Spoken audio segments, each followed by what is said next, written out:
we expect this carbocation, if it formed, to undergo a rearrangement reaction?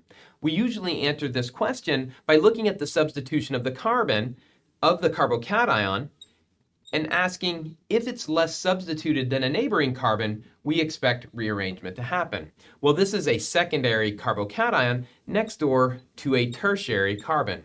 And so we would expect rearrangement to occur here. Why?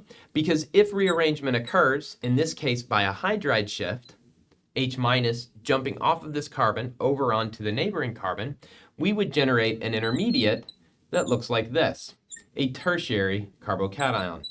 The process of going from a secondary carbocation to a tertiary carbocation would be favored, and so for that reason, we expect rearrangement to occur for this carbocation.